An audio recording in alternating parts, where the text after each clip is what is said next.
हर Bible पढ़ने वाले को उन 8 बातों का पता होना लाजमी है। बाइबल में ऐसी 8 चीजें जिनका मवाजना खुदा के कलाम से किया गया है। नंबर 1, यिर्मयाह 23 बाब 29 आयत।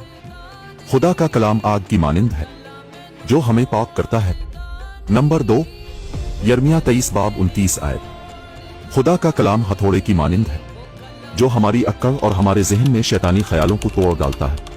नंबर 3, खुदा का कलाम आईने की मानिंद है जो हमें बताता है कि असल में हमारी असलियत क्या है। यकूब 1 बाब 23 से 24 आयत। नंबर 4, खुदा का कलाम वो बीज है जो हमें रूहानी तौर पर बढ़ने में मदद करता है। लूका 8 बाब 11 आयत। नंबर 5, खुदा का कलाम इस पानी की मानिंद है जो हमें धोकर पाक और साफ करता है। अफिसियों 5 बाब 26 आयत। नंबर 6, खुदा का कलाम एक चिराग की मानिंद है जो हमें रास्ता दिखाता है। ज़बूर 119 बाब 105 आयत। नंबर 7, खुदा का कलाम बारिश की मानिंद है जो हमें फलदार बना देती है। आइज़ाया 55 बाब 10 से 11 आयत। नंबर 8, खुदा का कलाम एक रूहानी हथियार है जिससे हम शैतान का मुकाबला करते हैं। अफिसियों 6 बाब